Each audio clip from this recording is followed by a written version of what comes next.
Deixa eu só iniciar aqui a gravação que eu começo a falar. Pronto. Aula sendo gravada.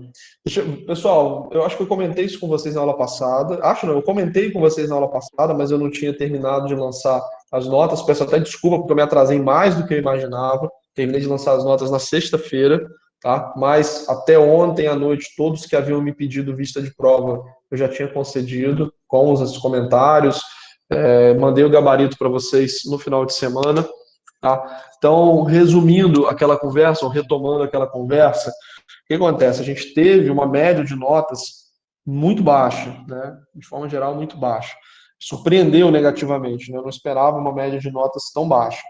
Na turma da noite, esse problema foi menos grave que na turma da manhã. Na turma da manhã, as médias foram ainda menores, muita nota 2,5, 3 e pouco, 4, que sinceramente eu acho injustificável para o nível de dificuldade da prova, tá? Acho que talvez a prova tenha sido mais difícil do que eu imaginei quando estava formulando, mas não acho que era uma prova para nota 4, nota 3, nota 5 para muitas pessoas, tá bom?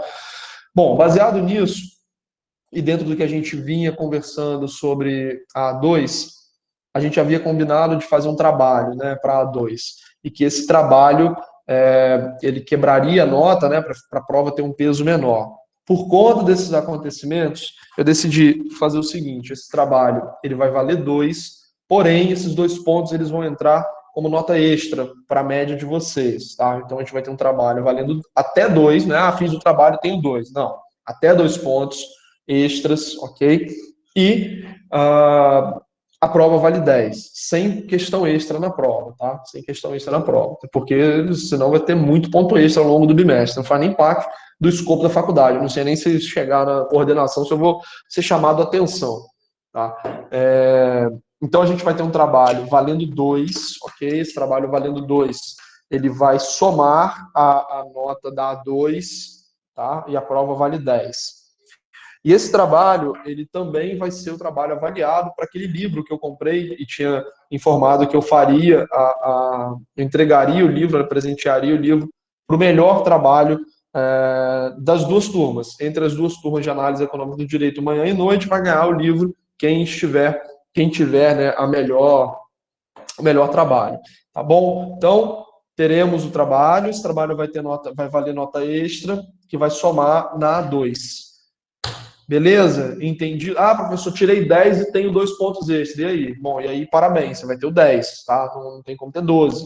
Não tem como jogar esse ponto para outro lugar. Então, vai ser para A2. Essa pontuação de forma a melhorar a média de vocês e facilitar um pouco aí a obtenção de uma nota para poder serem aprovados sem a necessidade da A1, da A3, perdão.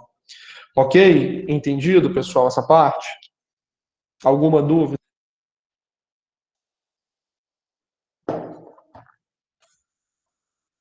Tudo certinho, professor. Beleza, então tá. Vamos então. Eu falei para vocês que eu não faria a revisão do conteúdo, porém, esse conteúdo que nós ministramos pela última vez, ele foi ministrado há 3 semanas atrás, né? A gente teve aí a prova, a correção de prova, teve vários eventos no caminho. Eu acho justo que a gente faça uma retomada para que todos nós fiquemos numa mesma página, né? Para que vocês fiquem situados novamente, a gente possa avançar com a nossa matéria. Então, vou fazer aqui uma retomada dos principais pontos, tá? Do que nós tratamos na nossa última aula, e peço que vocês me perguntem qualquer dúvida antes da gente poder avançar para o conteúdo novo, tá bom? Se eu estiver falando rápido demais, de forma não muito clara, me interrompam, peçam exemplos, ok? Não há problema. Deixar combinado conforme nós conversamos na aula passada. Então, nós falávamos na nossa última aula de conteúdo, nós iniciamos um tópico mais específico da análise econômica do direito, né? E nós iniciamos essa nossa jornada, essa nossa aula, através de uma provocação que eu fiz para vocês, né? Que dizia respeito à eficácia da norma jurídica por si só, a eficácia da lei. Então, basta que a gente tenha a aprovação da lei para que a realidade seja modificada. Então, se eu aprovo uma lei do salário mínimo, automaticamente eu majoro esse salário mínimo e as pessoas passam a ganhar mais? Esse foi o exemplo que eu dei. E naquele momento nós conversamos a respeito disso e nós chegamos à conclusão de que não, a lei por si só, ela não consegue transformar a realidade. A lei por si só, ela não consegue modificar uma situação simplesmente porque ao recepcionar essa lei, ao tomar conhecimento, ao ser atingido por essa lei, aula 9, isso, acabei de mandar aqui no WebGIS. Ao tomar conhecimento de uma mudança legislativa, de uma alteração na legislação, os cidadãos eles vão reagir, eles vão interpretar essa lei, eles vão perceber de que forma eles são influenciados por essa lei e eles vão se adaptar a ela. Então, quando nós falamos do salário mínimo, o salário foi majorado para R$ 2.000. Não é simplesmente da noite para o dia, os empregadores vão lá e passam a pagar R$ 2.000. Empregadores que não têm essa capacidade de caixa vão ter que demitir pessoas, empregadores cujos funcionários não têm uma produtividade que justifique esse salário de R$ 2.000, eles vão demitir pessoas, tá? Então serão consequências previsíveis de uma lei que simplesmente majora o salário mínimo nessa magnitude, né? Do dia para a noite eu dobro o salário mínimo de um país. Então, nós chegamos à conclusão de que a lei, por si só, ela não é capaz de transformar a realidade. E vejam que aqui a gente tem um problema. Porque se a gente parar para pensar na nossa tradição jurídica, da maneira como as leis são formuladas, modificadas, implementadas no Brasil, a gente tem uma concepção muito forte de que a lei ela deve prevalecer sobre qualquer coisa. Na realidade, a gente sabe que aqui no Brasil isso é menos verdade que em muitos lugares. Mas na concepção teórica, da formulação do direito, e embora vocês, na maioria, sejam alunos de um período mais anterior da faculdade, né, terceiro período, um período ainda de início, talvez vocês já tenham percebido isso. Nas aulas de direito material, quando nós estudamos, né, o direito material, a formulação das leis ela está muito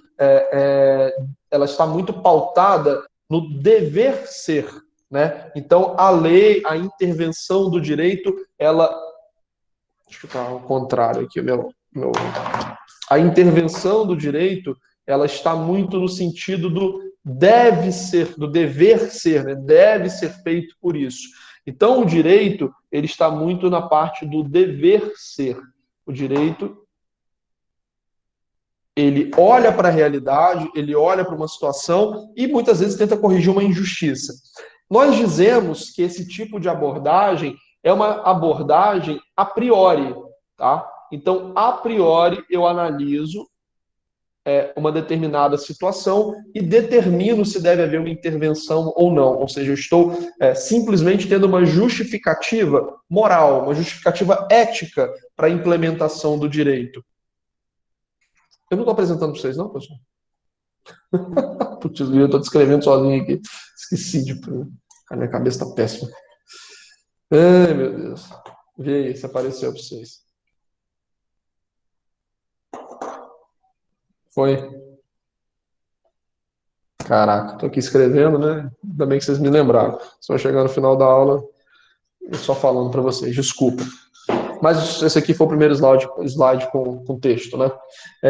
Então, eu dizia para vocês que na abordagem do direito, nós temos um direito a priorístico, né? Então, o direito, ele tem uma determinada situação em que ele deve ser chamado a intervir. Então, nós temos um evento, né? Vamos colocar como se fosse uma linha do tempo. Nós temos um evento que acontece aqui, né? Isso aqui é uma linha do tempo que vai se transcorrendo para lá. E o direito ele faz uma análise incidental, né? Desse ponto aqui que está sendo contestado. Então, essa situação aqui, ela é justa pelos parâmetros que nós temos justificando a legislação, então isso merece uma correção, então essa correção ela é consubstanciada em lei, ela é consubstanciada numa decisão judicial. É uma análise que nós chamamos de a priorística, né? Ela analisa as raízes daquele problema. Por outro lado, quando nós falamos que a norma jurídica, quando vai para a realidade, ela influencia as pessoas que estão recepcionando aquela informação sobre a norma jurídica, esse é um evento a posteriori, é um efeito, é uma decorrência da norma jurídica, né? Então, a norma jurídica, ao ser implementada, ao ser trazida para a realidade, ela causa efeitos, ela causa impactos. É nesse ponto que nós temos a análise econômica do direito tentando modular a intervenção jurídica pelos seus efeitos. Vejam que a análise econômica do direito dificilmente ela vai tentar justificar de forma antecipada uma determinada atuação do direito. Ela não vai formular juízo moral para que aquele direito seja implementado. Ela vai tentar olhar para a consequência da aplicação da norma jurídica. Então, quando eu digo que o salário mínimo é majorado em R$ 2.000 e isso causará problemas, eu não estou dizendo que o salário não merece ser aumentado para R$ 2.000. Eu não estou fazendo uma análise moral se esse salário é justo, se ele é injusto. Eu estou dizendo que, sendo implementado um salário de R$ 2.000, do dia para a noite, nós teremos um impacto severo no nível de emprego daquela sociedade. Logo, pelo aspecto consequencialista, pelo aspecto das decorrências, dos efeitos que aquela norma jurídica vai trazer para a realidade, talvez não seja adequado a gente reajustar esse salário mínimo para R$ 2.000. Percebam que a análise econômica do direito faz, a abordagem da análise econômica do direito, ela é uma análise de efeitos, de consequências. Ela é uma análise consequencialista, que vai se pautar muito pelo bem-estar que vai ser gerado ou destruído pela implementação da norma jurídica. Poucas pessoas discordariam, né, que o objetivo do direito, um dos objetivos do direito é aumentar o bem-estar da sociedade, é aumentar a satisfação da sociedade. A economia, ela interpreta esse bem-estar de uma maneira muito própria, tá? E ela dá ao nome desse bem-estar, ela dá o nome de utilidade a esse bem-estar. Então, para a economia, deixa eu colocar aqui uma outra cor. Para a economia, então, na economia, o bem-estar, ele é chamado de utilidade, tá? E esse bem-estar, ele tanto pode ser individual como coletivo. Ok? Ele tanto pode ser individual quanto coletivo. O bem-estar individual, ele tem a ver, por exemplo, quando você faz, ele significa, por exemplo, uma transação econômica que é realizada. Então, se eu estou disposto a comprar alguma coisa, quando eu sou consumidor, ou quando eu sou vendedor, estou disposto a vender alguma coisa, significa que eu estou extraindo algum tipo de satisfação. Então, se eu decidir comprar essa garrafinha aqui, significa que ela tem alguma utilidade para mim, ela cumpre alguma necessidade ou algum desejo, ela me traz algum tipo de bem-estar, certo? Então, as decisões que nós tomamos na nossa vida, elas são muito pautadas pelo resultado que nós vamos observar. Se eu estou aqui dando aula para vocês, significa que, de alguma forma, isso me traz uma satisfação financeira, uma satisfação psicológica, uma satisfação, enfim, de alguma necessidade ou de algum tipo de desejo que eu tenha a ser satisfeito, né? Então, se eu tomo a decisão de dar aula aqui, significa que algum tipo de utilidade isso tem para mim. Algum tipo de bem-estar isso tem para mim. De forma geral, cada pessoa, em cada decisão que ela tem, ela está absorvendo algum tipo de bem-estar, né? Não faz sentido eu tomar uma decisão que cause sofrimento ou cause uma redução na minha satisfação pessoal. Posso fazer isso por um julgamento equivocado, mas nós não tomamos esse tipo de decisão sistematicamente. Nós não tomamos decisões na nossa vida a todo momento pensando em nos prejudicar. Pelo contrário, cada um busca, né, nas suas decisões a sua satisfação. E nós podemos dizer que essa satisfação individual, quando ela é agregada, ela tem como resultado uma satisfação coletiva, certo? Então, podemos dizer, numa medida de bem-estar, podemos interpretar essa medida de bem-estar como individual, e quando nós agregamos essa medida, nós podemos falar no bem-estar coletivo. Então, quando eu e Igor quando eu e Igor compro essa garrafinha, eu estou tendo algum tipo de bem-estar. Quando todos os consumidores estão comprando essa garrafinha, eles estão tendo algum tipo de bem-estar. E como eu falei, na nossa vida, enquanto seres humanos racionais, nós buscamos extrair o máximo de bem-estar possível das nossas decisões, ok?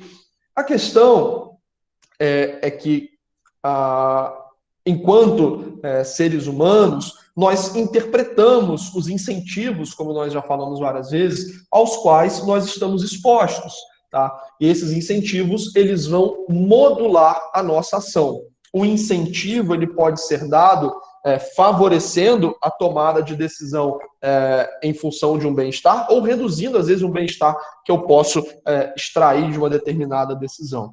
Quando o direito ele intervém na sociedade, ele também intervém no bem-estar coletivo. E aí nós tratamos isso na nossa prova quando nós falamos das medidas de eficiência, né? Quando o direito ele intervém na realidade, é desejável que, a partir daquela intervenção, o máximo de bem-estar seja criado para a população, que as pessoas, a partir daquela intervenção, estejam numa situação melhor do que na situação anterior. Quando nós tratamos nesses termos, vocês vão lembrar que nós falamos muito na aula passada, na aula passada, não, na última aula que nós tivemos, nós falamos muito do termo eficiência econômica. A eficiência tem a ver com a maximização do bem-estar da sociedade, quando nós pensamos numa intervenção do direito. Então, nós, enquanto seres humanos, buscamos a todo momento maximizar o nosso bem-estar, ok? Então, nós buscamos a todo momento maximizar o nosso bem-estar. E essa deveria ser também uma preocupação da norma jurídica. A norma jurídica, ao ser colocada na realidade, ela também deveria ter uma preocupação sobre quais são as consequências dela para o bem-estar individual, o bem-estar coletivo daquela sociedade. Quando a norma jurídica ela vai para a realidade e ela transforma aquela realidade, esse resultado ele pode ser dado como eficiente se o resultado daquela norma jurídica é uma melhoria de bem-estar para a população. Então, nós podemos dizer que a norma jurídica ela é eficiente quando o resultado dela é causar um bem-estar maior. E quando falamos da avaliação dessa norma jurídica, nós estudamos isso na aula anterior, nós temos duas medidas principais. Nós temos uma medida de uma análise mais simples, que é esse critério de Kaldor-Hicks, tá? Lembrando que Kaldor-Hicks é a composição do sobrenome de dois economistas, e nós temos um critério de eficiência de Pareto. Não existe uma medida melhor de eficiência. Essa aqui é melhor no sentido de essa está certa, essa está errada. Tá? Melhor existe, a eficiência de Pareto ela é melhor, ok? Mas nem sempre ela é possível.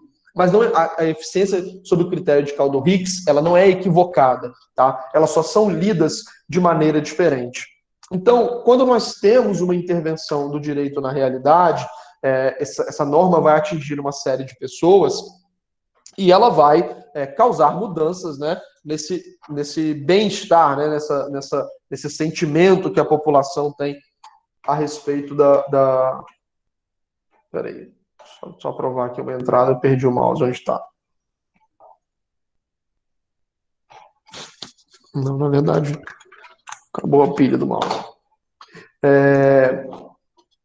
Então, essa norma jurídica, quando ela vai para a realidade, ela vai impactar as pessoas de formas diferentes. Então, uma pessoa ela pode se sentir em melhor posição a partir da implementação daquela norma jurídica, então ela vai ter um acréscimo no bem-estar. Uma pessoa pode ser impactada de modo negativo, então ela terá um decréscimo no seu bem-estar. Mas o resultado geral é o que importa para o critério de eficiência econômica, segundo o Kaldor-Hicks. Tá? Então, esse critério de eficiência econômica, ele é um critério simples que vai medir o somatório de bem-estar da sociedade. Esse somatório de bem-estar, se ele for positivo, nós dizemos que a norma jurídica foi eficiente. Se esse somatório de bem-estar da sociedade ele for negativo, nós dizemos que essa norma jurídica ela foi ineficiente sob o critério de Kaldor-Hicks.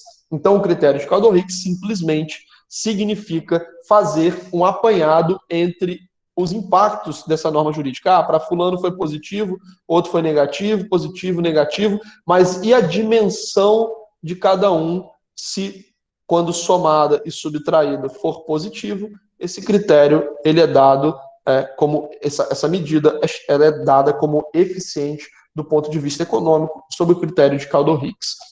Já o critério de Pareto, ele é mais restritivo. A eficiência de Pareto, ela significa uma melhora sem que haja piora entre as partes. Então, a eficiência de Pareto é como se fosse um nível ótimo de intervenção. Então, nós conseguimos melhorar o resultado geral sem que ninguém saísse prejudicado. Isso é o mais desejável, né? Sempre, por qualquer tipo de intervenção na realidade.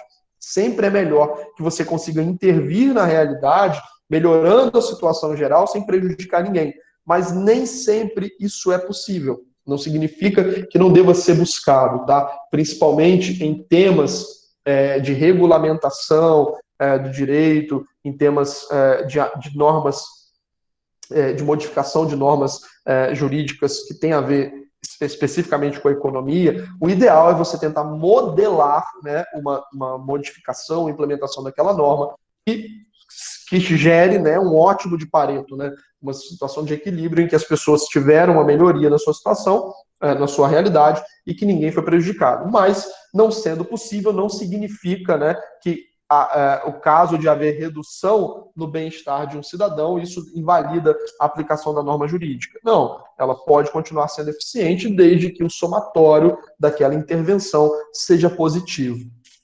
E vocês veem que até esse momento eu estou falando muito de bem-estar. Tá? Ah, Igor, você está falando de bem-estar, mas a gente falou de exemplos, por exemplo, envolvendo dinheiro.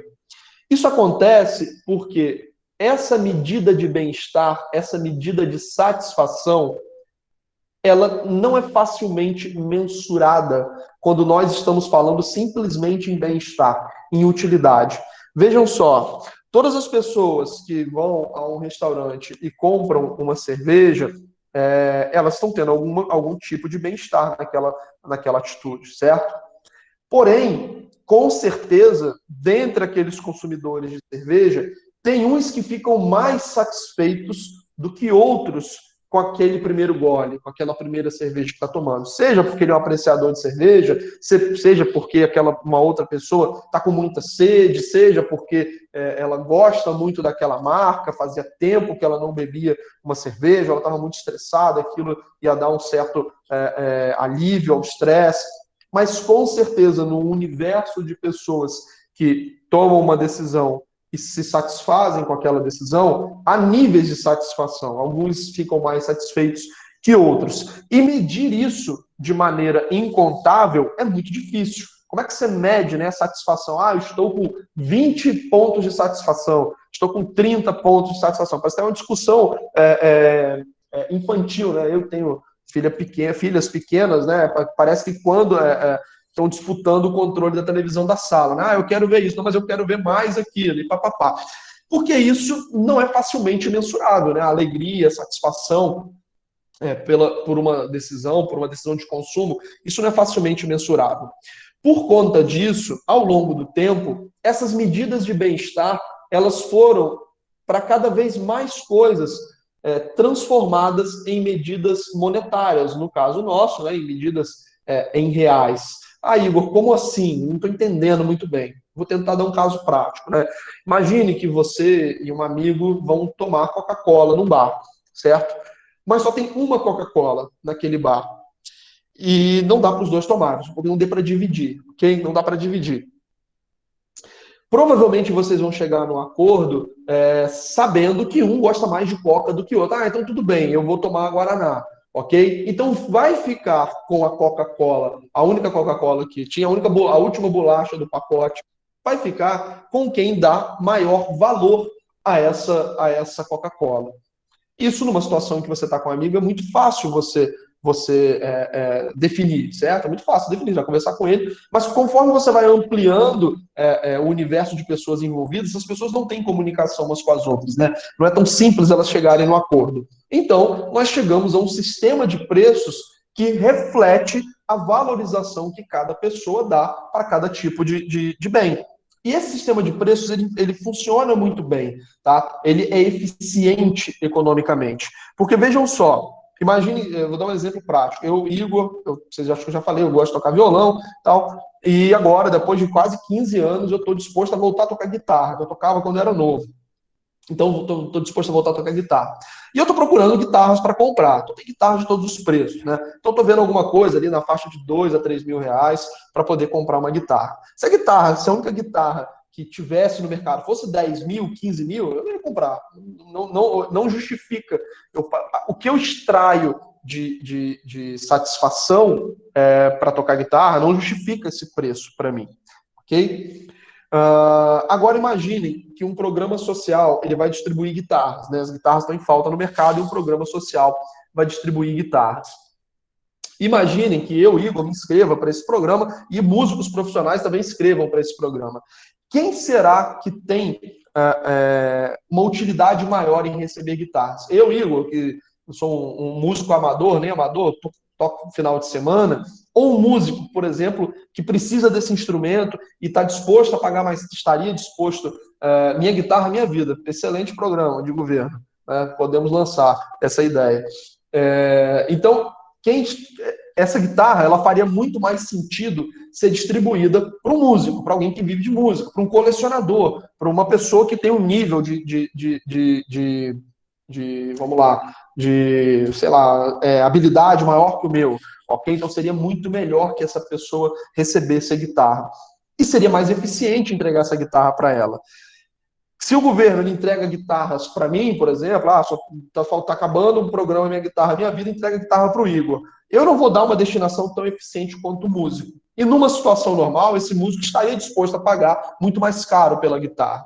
Então, de forma geral, os preços eles indicam a maneira mais eficiente de você alocar recursos na sociedade. Esses recursos eles são alocados para as pessoas que extraem o maior grau de satisfação, o maior bem-estar daquele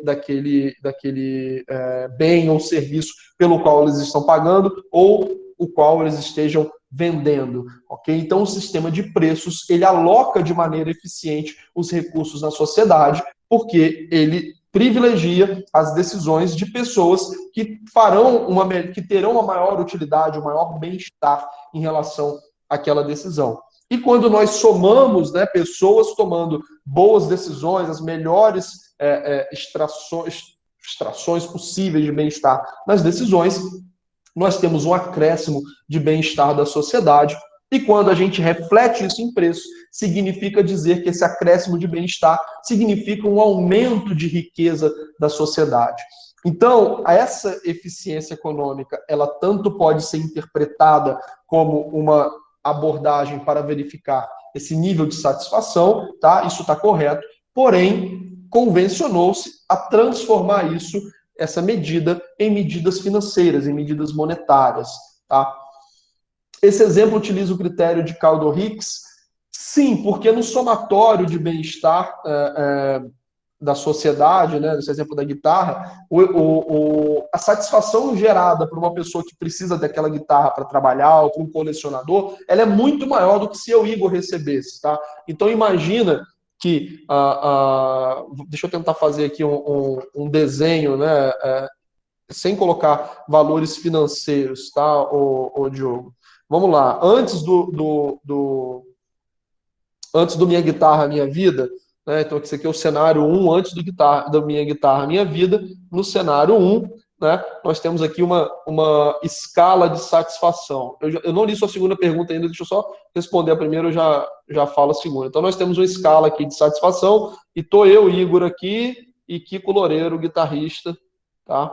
Aqui ambos com 0 satisfação, porque ninguém tem guitarra. No cenário 2, eu tenho aqui essa guitarra vindo para mim. Eu, Igor, músico amador. Então, eu estou recebendo essa guitarra aqui, e aí eu tenho um acréscimo de satisfação, né? Isso aqui é uma barrinha, um gráfico de barras, vamos tentar colocar assim. Eu, Igor, tenho essa satisfação aqui, e o Kiko Loureiro ficou sem guitarra. No cenário 3, que essa guitarra é alocada para o Kiko Loureiro, que toca só um pouco melhor que eu, não sei se vocês conhecem, né? Ex-guitarrista do Angra, atual guitarrista do Megadeth. Quem não conhece, recomendo.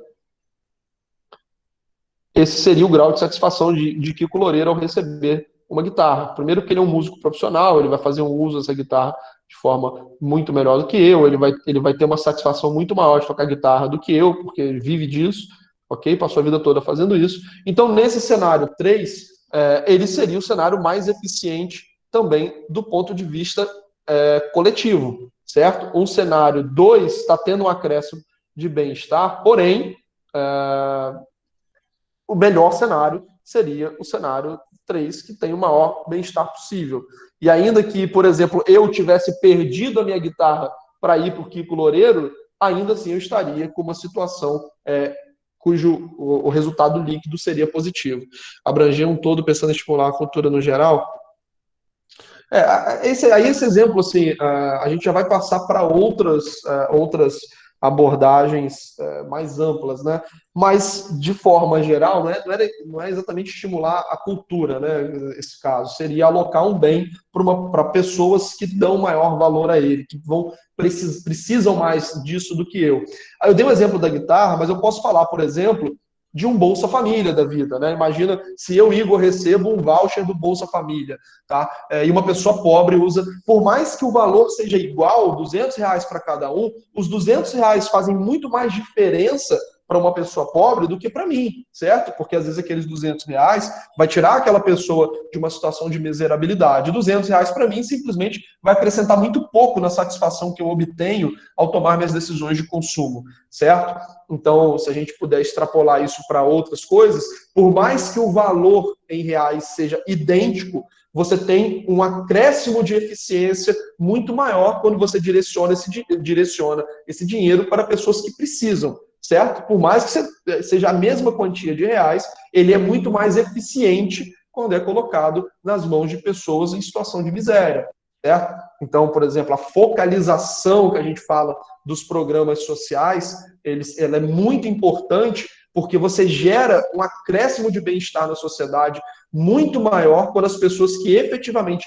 precisam desse dinheiro, elas são atingidas por aquela política social. Então, dentro, por exemplo, da seara da política social, é extremamente importante haver essa focalização para ter a maior eficiência possível. Porque por mais que você gaste a mesma coisa, mas se você gasta a mesma coisa com pessoas que vão extrair um bem-estar muito maior, esse recurso ele é muito mais bem empregado, ele é muito mais eficiente do ponto de vista econômico, por mais que em reais ele seja idêntico. Tá bom, Diogo? Então, a preocupação da análise econômica do direito é justamente dar eficiência, ou não necessariamente dar, mas prever a eficiência da norma jurídica, tá? E essa eficiência, ela é importante quando nós falamos de acréscimo de bem-estar. Isso é importante porque, como eu demonstrei para vocês, em última instância, isso significa um acréscimo de riqueza. Então, ao dizer que uma sociedade ela tem um bem-estar maior hoje, ao dizer que essa sociedade ela está em melhor situação hoje do que estava em períodos anteriores, eu estou dizendo que essa sociedade ela está mais rica, ela está mais próspera, certo? E, com certeza, a gente brinca que dinheiro não é tudo na vida, mas qualquer situação a ser enfrentada, é muito melhor você enfrentar a situação tendo dinheiro, né? Então, se você está doente, é melhor você ser um rico doente do que um pobre doente. Se você está infeliz, é melhor você ser infeliz rico do que pobre, né? Então, esse tipo de comparação esdrúxula, ele está, obviamente, de uma certa forma jocosa que eu estou fazendo, mas a aspiração de qualquer sociedade é enriquecer, porque enriquecendo toda a sociedade, ainda que haja desigualdade, ela terá capacidade de equalizar essas desigualdades, né? E deixar as pessoas num nível muito melhor do que se fosse todo mundo pobre, né? Se a gente parar para pensar, a história da humanidade é de uma pobreza absoluta, né? Essa abundância de recursos era uma coisa recente que nós temos, né? Essa relativização da extrema escassez de recursos, ela é muito recente na história do homem. A gente passou aí toda a nossa trajetória aí de Homo sapiens vivendo na mais absoluta miséria, na situação pior possível, certo? Então, essa é desejável, né? Essa situação de maior eficiência econômica. E quando nós falamos disso, Igor, beleza, eu estou entendendo isso, mas isso será que não é um assunto da economia? Será que o direito realmente tem importância em relação ao desempenho econômico, né, ao sucesso econômico de uma sociedade? Será que é tão relevante assim?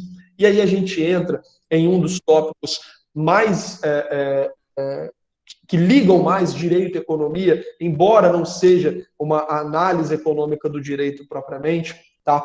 Mas um dos tópicos que liga direito e economia e a partir de então intensifica essa simbiose entre economia e direito nos mais diversos institutos, nos mais diversos casos, que é a análise das instituições de um determinado país e o peso que elas têm para o desenvolvimento econômico. Essas instituições, elas são estudadas dentro de uma teoria que iniciou na economia, mas que hoje tem uma grande contribuição do direito, chamada teoria institucional, ok? E aí, eu até brinquei com o Felipe logo no início da matéria, né, a respeito de alguns postulados que eu falaria na nossa aula. Falei, não tem problema quanto à divergência, mas só vou ensinar o que é certo, né? Fiz uma brincadeira mais ou menos nesse sentido. Por quê? Ao longo do desenvolvimento da teoria econômica, isso também é verdade em outras ciências humanas, nós temos determinados marcos teóricos que muitas vezes são amparados por dados e modelos matemáticos. Não é o caso necessariamente da teoria institucional, tá? Mas nós temos muitos marcos e a partir da sua proposição e do amadurecimento dessa ideia, eles passam a fazer parte do que nós chamamos de mainstream, que é mais ou menos a concepção da maioria da academia de um determinado campo de estudo. E na economia, a teoria institucional, ela começa com muita força lá, ela começa, na verdade, com muita força não, ela começa lá pelos talvez anos 70, anos 80, e ela se intensifica em importância, e hoje é uma das teorias mais consolidadas dentro da economia para explicar o desenvolvimento econômico das nações. Tá? Então, existem muitas teorias, industrialização, políticas de proteção, teoria institucional. Tá? Essa que eu coloquei na tela. A industrialização, proteção de determinados setores, a política monetária de determinado país. Há muitas teorias que contribuem para explicar o desenvolvimento econômico, mas a que hoje é considerada como uma verdade na economia que tem maior peso é a teoria institucional. Essa teoria institucional, ela diz mais ou menos o seguinte: esse bem-estar coletivo, essa riqueza que é construída pelos países, pelas nações, ela é amplamente influenciada pelas instituições daquele país. Ela é amplamente influenciada pelo arcabouço jurídico institucional daquele país. E vejam que eu usei essa expressão na prova, e acho que muitos ainda não estão habituados dentro do curso do direito a essa definição, né, do ambiente jurídico, né, do arcabouço jurídico, o arcabouço institucional. Então, essa teoria institucional, ela trata das instituições de um determinado país. Essas instituições, elas podem ser entendidas como as leis, que são promulgadas, a aplicação dessas leis por cortes, né? A vigilância em cima dessas leis, então aqui a vigilância quanto ao cumprimento da lei, vigilância quanto ao cumprimento da lei, os entes estatais, órgãos públicos, caramba, a maneira interna como esses órgãos públicos se organizam, ok? Então, significa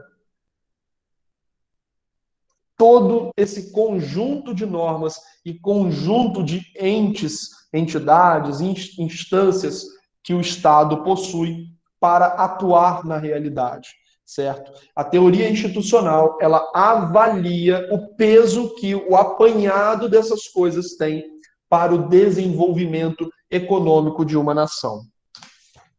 Essas instituições, elas funcionam na realidade mais ou menos como as regras de um jogo, ok? Essas instituições, elas são limitadores, elas são propulsores, elas são freios colocados na sociedade para regulamentar a vida, né, coletiva, para estipular o que pode ou não ser feito, para, em última instância, orientar e estimular um comportamento desejável pela população. Então, elas são moldadas, né, para que a população haja num determinado sentido. Então, quando você, obviamente, estabelece uma lei, você não pode matar, homicídio é crime, você vai preso. Você, obviamente, quer conter o ímpeto violento do ser humano. Quando você diz que uma determinada indústria, ela vai se instalar numa cidade com isenção de impostos, você está estimulando a atividade produtiva, né? A princípio estimulando a atividade produtiva naquela instância. Então, seja para uma norma econômica, seja para uma norma de convívio social, seja para a atuação de uma entidade como a polícia, como as cortes judiciais, essas instituições, elas vão regular o comportamento humano e guiar esse comportamento, guiar essa sociedade numa determinada estrada, tá? E, consequentemente, ela vai ter uma influência gigantesca também no comportamento econômico dessa sociedade, não só o comportamento cultural, o comportamento social, mas também o comportamento econômico. O grande traço dessas instituições, enquanto regras de jogo, é que elas reduzem as incertezas da sociedade, porque elas estabelecem o que pode ou não ser feito, o que deve ou não ser feito, o que é tolerável e o que não é tolerável. Elas punem condutas que se afastam da regra, ok? Então, essas instituições, elas funcionam como uma espécie de guia para a vida em sociedade. Tá? Então, os indivíduos, eles vão decidir como se comportar de acordo com as regras que são estabelecidas, ok? E essas regras, elas não são apenas as regras formais, mas é preciso considerar também o peso dessas instituições informais, como a cultura e os valores de uma sociedade. Tá? Então, a gente não fala somente a gente trata das instituições formais, mas é preciso dar o devido peso às instituições informais. Ok? E antes de eu entrar especificamente nesse tópico, deixa eu fazer um parêntese aqui sobre o que está colocado, né, que os indivíduos eles decidem, né, como se comportar mediante as regras estabelecidas. Vamos pensar, por exemplo, numa lei do inquilinato, uma lei do aluguel, ok? Uma lei do inquilinato. E vamos pensar numa situação em que a lei do aluguel ela seja muito, mas muito rigorosa com quem atrasa o aluguel. Então, se você atrasa o aluguel, 2 meses depois você vai ser despejado, né? Então, você tem essa lei protegendo os proprietários e você tem a implantação dessa lei na realidade realmente sendo cumprida pelas autoridades judiciais e policiais. Então, você sabe que se você atrasar 2 meses de aluguel, você vai ser despejado sem contestação. Esse tipo de regra estabelecida, esse tipo de atuação das instituições no tema de aluguel vai favorecer um índice baixíssimo de inadimplência, por exemplo, né, dos locatários, né? Dos locatários, dos inquilinos, perdão, dos locadores dos imóveis. Então, você tem aí um arcabouço institucional no tema, né, de aluguel, tendo uma influência muito grande no comportamento das pessoas que estão pagando aluguel. Elas tendem a não atrasar, porque elas sabem que se elas atrasarem, elas terão uma punição muito grande.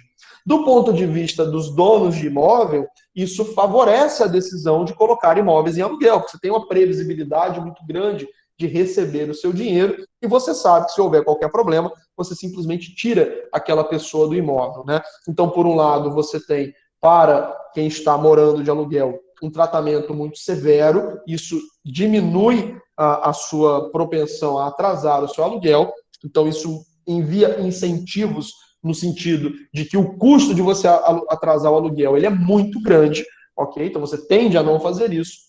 E do ponto de vista do locador,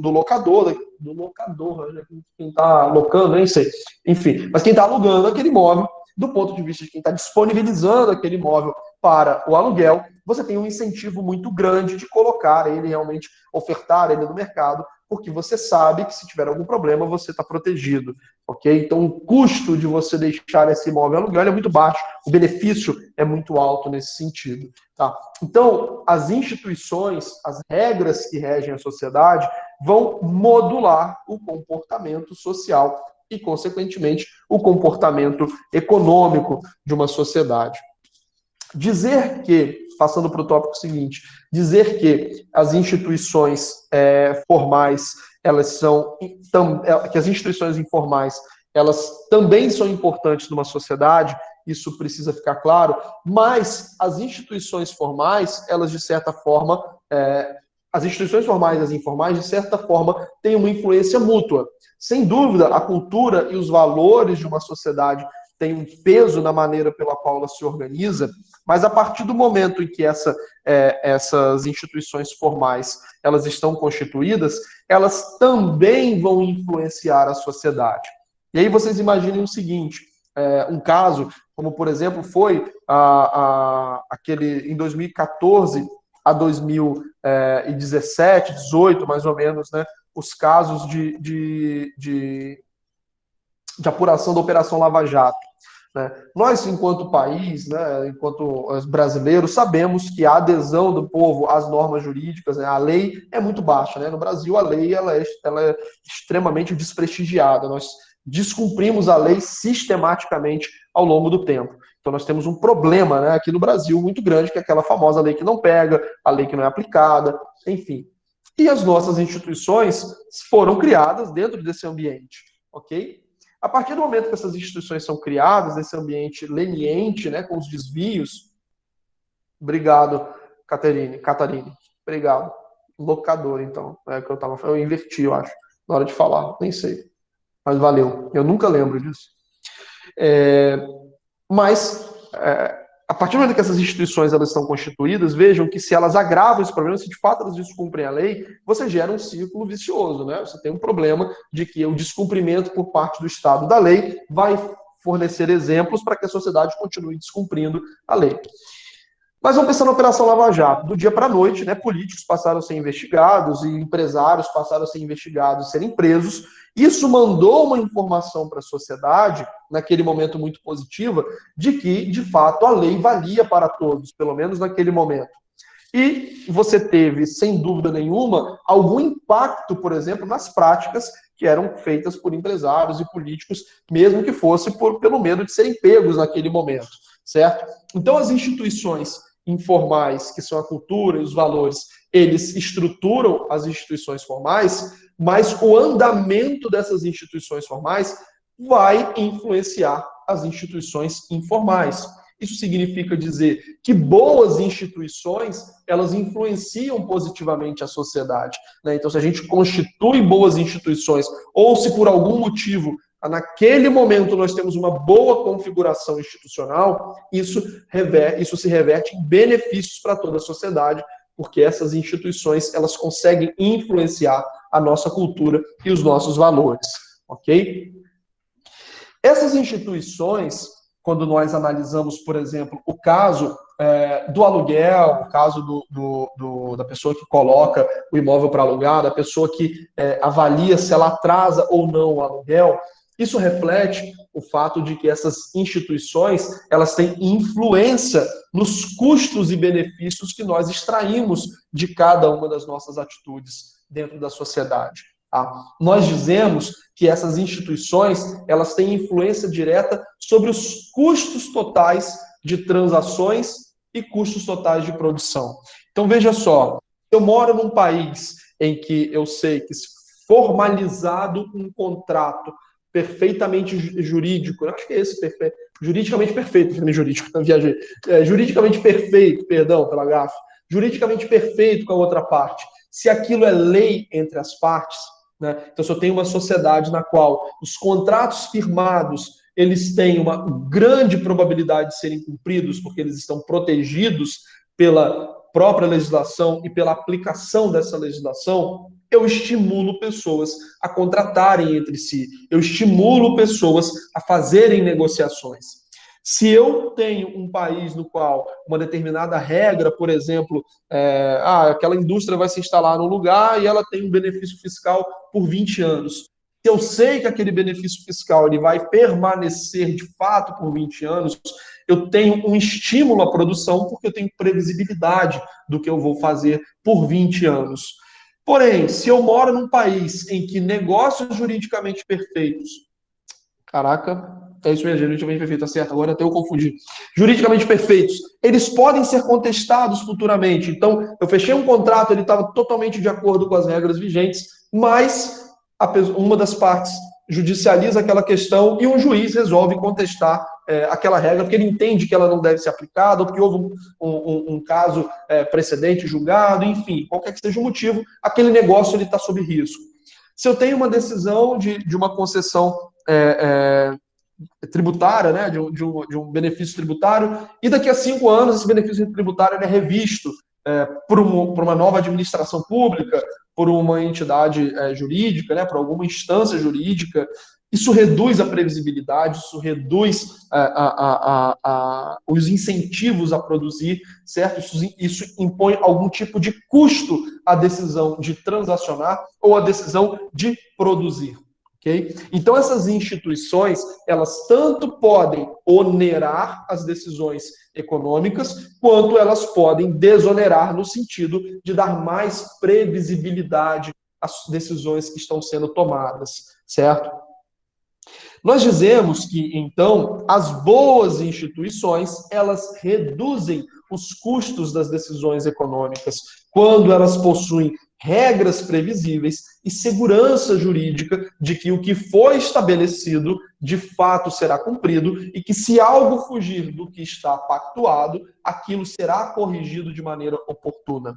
As instituições, ou seja, quando elas são boas, quando elas são efetivas, elas trazem essa previsibilidade à atuação dos agentes e ela, por consequência, reduz os riscos das decisões.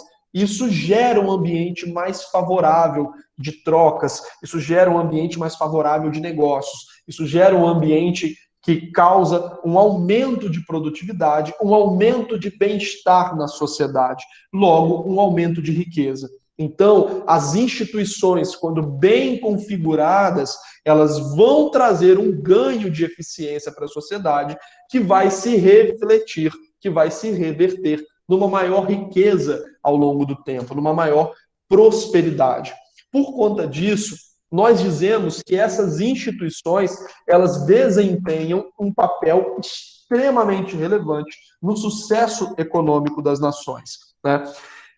Consequentemente, uma consequência natural, claro, dessa argumentação é que se as boas instituições elas favorecem o crescimento econômico de um país, se as boas decisões elas favorecem a riqueza e o desenvolvimento econômico de uma nação, significa dizer que países em situação de pobreza, em países em baixo desenvolvimento, eles têm instituições ruins.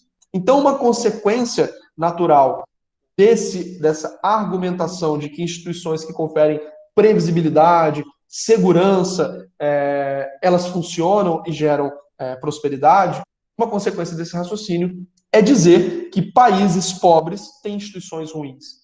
E aí nós temos alguns pontos a serem analisados, né, para analisar para poder verificar essa hipótese, né, a respeito de que boas instituições causam desenvolvimento econômico. Essa teoria institucional, ela é muito contraposta, ela foi muito contraposta a duas outras teorias que tentavam justificar o desenvolvimento econômico de uma determinada nação.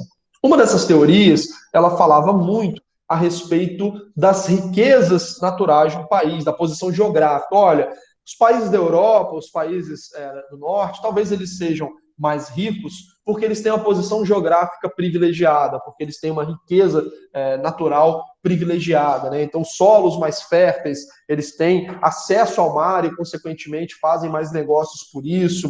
Essa teoria, a princípio, ela pode fazer sentido, mas se a gente parar para pensar, vamos pensar nas Américas, né? As Américas, quando foram descobertas, as maiores riquezas naturais estavam na América do Sul, América Central e na parte da América do Norte, ali pelo México, certo? Então, nossas colônias, nossas colônias portuguesas e as colônias espanholas, na verdade a colônia, acho que foi a única aqui na América do Sul foi o Brasil, né, colônia portuguesa, e as outras eram espanholas.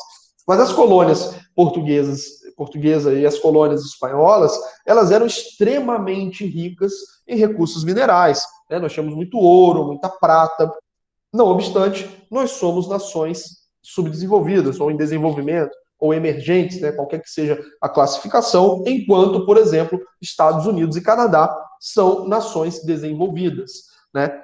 No continente africano, nós temos uma série de exemplos de países amplamente ricos em petróleo, em riquezas minerais, pedras preciosas, e não obstante são extremamente pobres, extremamente desiguais.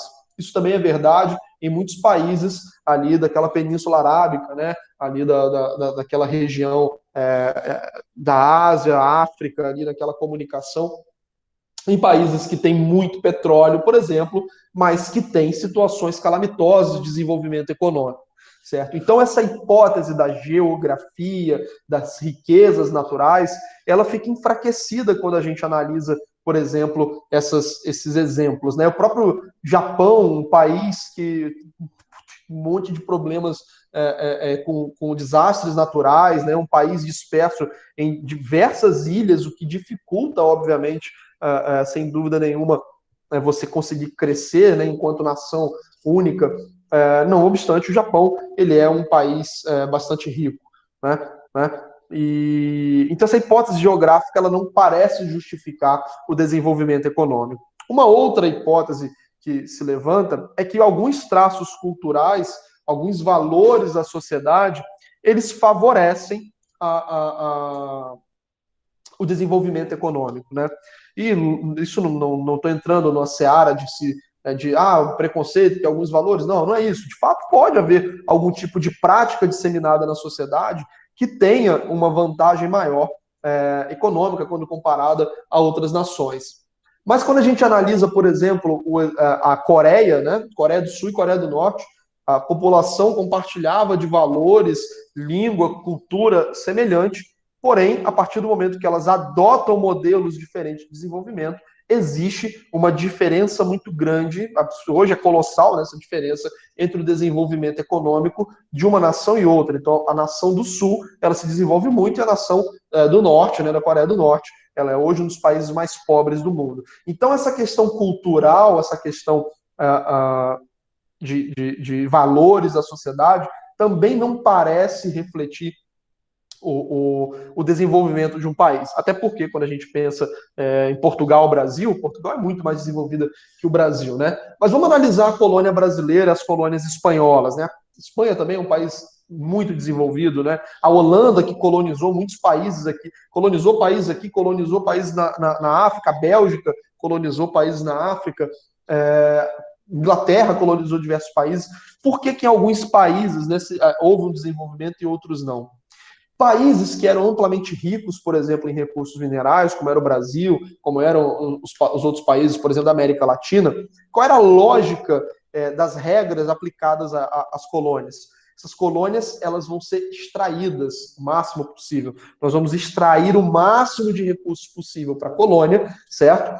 Porque elas são pertencentes à coroa portuguesa, à coroa espanhola. E não há nenhuma lógica, por exemplo, de respeito às regras na colônia brasileira. Se você descobrisse, por exemplo, uma mina de ouro no quintal da sua casa, esse dinheiro ele era de Portugal e não interessa o seu direito de propriedade. Você não tinha direito de propriedade sobre as terras que você mantinha aqui. Essas terras elas eram outorgadas como se fosse um empréstimo para você, né, no primeiro momento. De fato, elas pertenciam para Portugal. Então, a lógica que sempre foi implementada nas colônias, por exemplo, das Américas do Norte, perdão, da América do Norte, América Latina, América Central e México, sempre foram lógicas extrativistas, né? Uma entidade que era coroa portuguesa, coroa espanhola, essas entidades extraíam o máximo de riqueza possível e não não interessava quais eram as aspirações dos colonos naquele momento. Okay? Quando nós analisamos, por exemplo, a colonização nos Estados Unidos, né, a colonização naquele momento britânica dos Estados Unidos, não havia riquezas a serem exploradas de modo geral. Então, para que aquelas colônias florescessem, elas dependiam muito de atividades produtivas sendo criadas dentro daquela colônia e mantidas ao longo do tempo. Então, havia, naquele momento, nos Estados Unidos, por exemplo, que virou Estados Unidos posteriormente, né, uma cultura institucional, por exemplo, de respeito à propriedade privada. Aquele colono que semeou a terra, ele ia plantar, ia colher, etc., aquela produção era dele, para que ele tivesse incentivos para continuar produzindo. Então, naquele momento, os Estados Unidos, eles tinham instituições muito semelhantes às que haviam na própria metrópole britânica. Enquanto no Brasil e na Argentina e outros países, México, as instituições implementadas na colônia, elas eram completamente diferentes das instituições que haviam dentro da própria metrópole. Na própria metrópole você já tinha um avanço institucional muito maior, acesso à justiça, garantia da propriedade privada, ainda que não na mesma dimensão da Inglaterra, né? Porque a Inglaterra, naquele momento, tinha Constituição, tinha havido diversas reformas dentro da Inglaterra que privilegiavam, né, a propriedade privada, porém, ainda assim, a situação da metrópole portuguesa era muito superior à situação institucional que havia dentro da colônia brasileira, por exemplo. Então, essa hipótese institucional de que as instituições, de fato, são determinantes para o desenvolvimento dos países, ela parece fazer muito sentido e, de fato, ao longo do tempo, ela foi ganhando cada vez mais peso. E quando a gente para pensar, ela faz bastante sentido analisando o Brasil.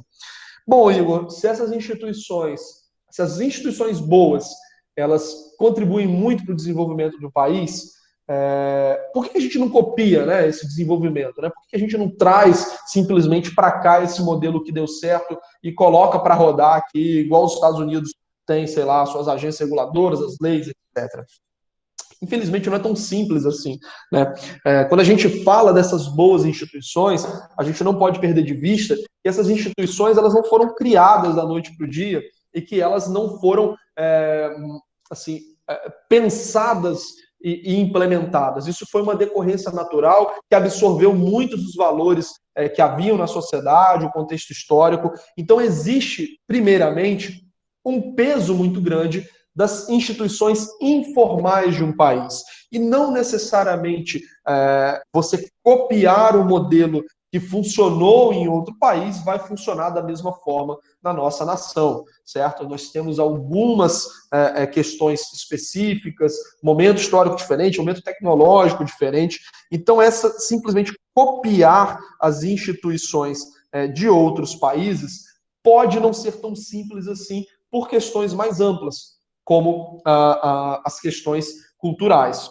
Um outro ponto que tem que ser considerado ao tentar importar essas instituições, e nós temos vários exemplos na África, por exemplo, temos muitos exemplos na África, é que quando nós pensamos nas instituições que influenciam na economia, essas instituições elas foram criadas ao longo do tempo, né?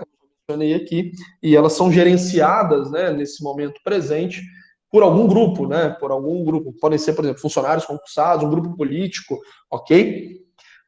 Mas ocorre que para modificar essas instituições, nós precisamos de algum nível de atuação política, certo? Então, para constituir ou modificar as instituições vigentes, nós precisamos das instituições políticas atuando, seja para mudar a legislação, seja para mudar totalmente um regime, implementar uma nova política pública. Logo, se eu dependo dessas instituições para que haja um impacto na realidade econômica, nós podemos dizer que as instituições políticas, elas estão acima das instituições econômicas. Então, se a gente pudesse fazer uma hierarquia de instituições, a instituição mais importante é a instituição política. E ao considerar essa instituição política, nem sempre agrada a essa instituição política, ao grupo que controla, né, as instituições, fazer qualquer tipo de modificação. E quando eu falo grupo, eu não estou querendo dizer que um grupo só controla todo o Estado. Ah, professor, então você está se referindo, por exemplo, ao grupo do presidente Bolsonaro, o grupo de apoio do presidente Bolsonaro? Para as instâncias que dependem deles, sim. Mas um grupo muito influente, por exemplo, é o grupo dos deputados do Centrão, é o grupo dos deputados da Segurança Pública, chamada Bancada da Bala, um grupo dos deputados que reportam as bases religiosas, a bancada evangélica, a bancada católica, chamada Bancada da Bíblia, né, em seu conjunto, a bancada do agronegócio. Então, quando a gente pensa, por exemplo, nas modificações das leis pelo Congresso Nacional, nós temos diversos grupos de interesse, grupos políticos de poder e pressão, que têm controle e interesses nas modificações ou não modificações da realidade. Temos grupos empresariais, quando a gente olha para a justiça, nós temos os grupos de influência na justiça, as bancas de advogados, os próprios juízes, procuradores, os promotores, os desembargadores. Então, toda instituição, todo conjunto de instituições tem o seu status quo, certo? E nem sempre a modificação daquele ambiente institucional, ele agrada ao status quo. Então, na tentativa, às vezes, de você modificar as instituições para que elas sejam mais inclusivas, para que elas garantam maior eficiência econômica, nós esbarramos no poder político, porque o interesse do poder político pode coincidir com o interesse geral, mas isso nem sempre é verdade. E quando não é verdade, essas instituições, elas têm uma maior dificuldade de serem modificadas, porque o poder político, ele barra essas modificações. Vou dar um exemplo recente de uma notícia que saiu a respeito da reforma. Vamos trazer as duas reformas que a gente vem falando muito, que são extremamente necessárias para o país, mas que não são fáceis de fazer. A reforma tributária e a reforma administrativa. Na reforma administrativa, por exemplo, saiu uma notícia de que os servidores da área de segurança pública, eles já anunciaram que vão pressionar os seus deputados para que eles pressionem o presidente e o Congresso para que eles não sejam incluídos numa reforma administrativa, que a reforma administrativa não abarque esses servidores. E vejam que eles têm um grupo de pressão muito grande. Eu não estou dizendo que não é legítimo, tá? Não estou dizendo isso, que não é legítimo que grupos tenham sua representação no Congresso Nacional. Mas eles não têm interesse na modificação de uma norma que, a princípio, é interessante para a coletividade. Então, por exemplo, acabarmos com progressões automáticas, acabarmos com uma diferença salarial gigantesca entre o setor público e o setor privado, é um tipo de medida que vai gerar uma eficiência econômica, um acréscimo de bem-estar coletivo muito grande, porque a maioria esmagadora das pessoas do Brasil não é servidora pública, não tem acesso a esses benefícios garantidos hoje por lei e, consequentemente, numa modificação desses mecanismos que gere, por exemplo, uma economia de recursos para a coletividade, a eficiência econômica apurada nesse tipo de medida tende a ser muito grande, ok? Mas um grupo que detém hoje um determinado poder, ele não quer ser incluído nessa... Aliás, nenhum grupo quer, né? Eu estou trazendo um exemplo, né, específico, mas nenhum grupo quer ser incluído, mas esse grupo ele tem poder, às vezes, de mobilização para barrar e impedir que uma mudança positiva seja implementada. Quando nós olhamos para a questão tributária, nós temos uma série de grupos empresariais beneficiados pelas regras atuais. Então, grupos que possuem determinadas isenções, tratamentos diferenciados, que não aceitam uma reforma tributária e vão atuar contra ela. E essa reforma tributária, sem dúvida alguma, ela teria todo um impacto positivo na coletividade. Porém, o status quo, que hoje tem uma determinada influência nessa questão, ele pode barrar um aperfeiçoamento da legislação tributária e, consequentemente, ele barra, né, o desenvolvimento do país no longo prazo. Então, simplesmente copiar esses modelos não é tão fácil, né, não é tão simples assim, porque nós esbarramos tanto numa questão própria de cada país, que deve ser levada em consideração, né? Não dá para a gente importar uma solução americana, uma solução europeia e simplesmente trazer e botar aqui no Brasil. O nosso número, né, de roupa é diferente, isso tem que ser adaptado. E, além disso, nós temos grandes barreiras de implementação dessas medidas, desses modelos, pelo poder político que controla essas instituições. E nem sempre esse poder é um só. Eu trouxe o exemplo da África, porque nas décadas de 60, 70, 80, né, em que muitos programas de ajuda humanitária à África foram colocados, muita verba das instituições multilaterais foi colocada para tentar melhorar o problema da pobreza, da miséria no continente africano, elas tinham como contrapartida a adoção de determinadas regras, determinadas instituições políticas, econômicas, e isso, na maioria das vezes, não funcionou, porque essas instituições elas eram levadas para dentro do continente, mas a realidade da maioria dos países africanos é de regimes autoritários, nações fragmentadas, então o poder político de cada país capturava aquelas instituições e transformava aquilo para o seu benefício próprio, certo? Então não é tão simples a gente conseguir reformar esse ambiente institucional, o que não quer dizer que nós não devamos tentar e não tira o peso dele para o desenvolvimento econômico.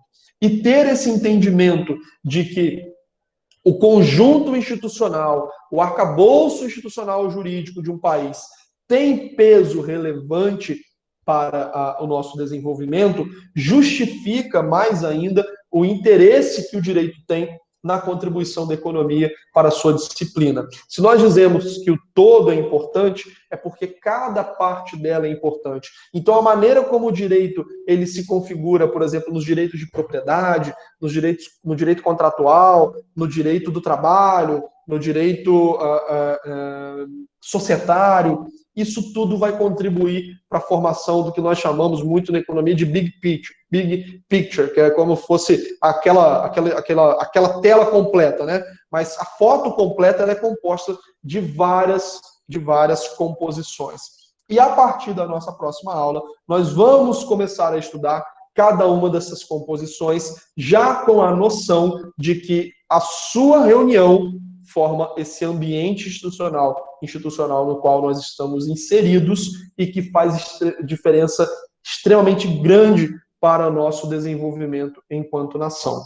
Ok? A partir da próxima aula, a gente passa a estudar direito de propriedade sob análise econômica do direito. Pessoal, eu acho que eu contei aqui, eu estou falando ininterruptamente por 45 minutos, ninguém levantou a mão, ninguém me interrompeu, ninguém disse nada na aula, então estou extremamente preocupado para saber a opinião de vocês, se vocês entenderam bem e consideram que o conteúdo foi ministrado de forma clara, se os exemplos que eu dei em sala de aula foram exemplos que contribuíram, né, para o entendimento de vocês. Gostaria de que alguém me dissesse, por gentileza, que eu estou bastante agoniado aí com a falta de interação de vocês ao longo dessa aula. De preferência pelo microfone para poder... Estou claramente mais agitado.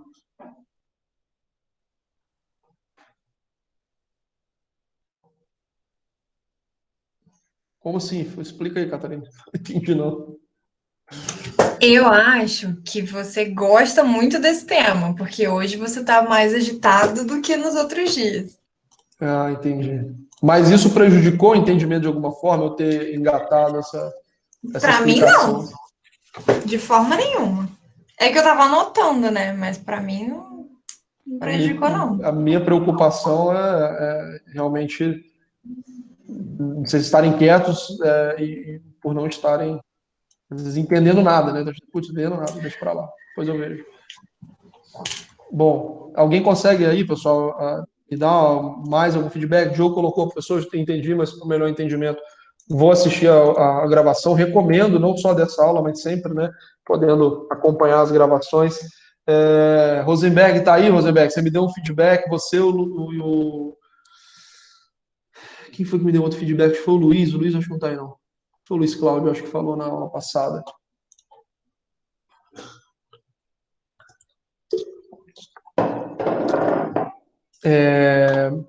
Um outro ponto, pessoal, a respeito da nossa aula, essa aula especificamente, é que provavelmente o trabalho que eu vou passar. Fala, Rosenberg, me dá um feedback aí. Você contribuiu na última aula, eu gostaria da sua contribuição nessa aula também. O que você achou da aula?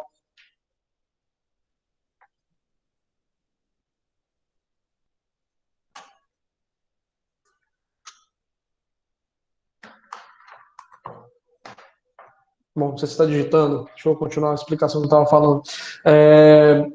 O que eu dizia a respeito dessa aula? Eu vou encaminhar para vocês. Ah, entendi. Beleza, tranquilo, meu camarada. Eu vou encaminhar para vocês alguns textos a respeito desse tema de instituições. Vou tentar fazer até. Hoje vai ser acho difícil eu conseguir fazer isso, mas amanhã acho que eu consigo encaminhar para todos vocês. Até o final de semana vocês estão com essa aula subida já no WebGIS, perdão, no YouTube lá, e mando para vocês pedir o WebGIS. Mas eu provavelmente vou pedir um trabalho em relação a esse tema de instituições, tá? Então, nosso trabalho vai ser individual, pelo menos esse, posso até passar outro coletivo, de acordo até com a sugestão do Rosenberg, mas esse trabalho extra vai ser individual, ok? E vai ser sobre esse tema, provavelmente. Estava a definir isso, mas 90% de chance de que será. Vou mandar textos de apoio para vocês, para que vocês possam se aprofundar mais no tema, e aí, na aula que vem, eu comunico isso e vou dar prazo, claro, para vocês executarem esse trabalho, mas provavelmente será a respeito desse tema, tá? Das instituições. Ok, pessoal? Eu já tirei aqui o print da sala de aula dos participantes. Se ninguém tiver nenhuma dúvida, desejo aí uma boa semana para vocês, com muita saúde para todos e para a família de vocês também. Beleza? Show de bola, professor. Obrigado aí pela aula. Boa noite. Valeu, valeu. Boa noite, professor. Valeu, Felipe.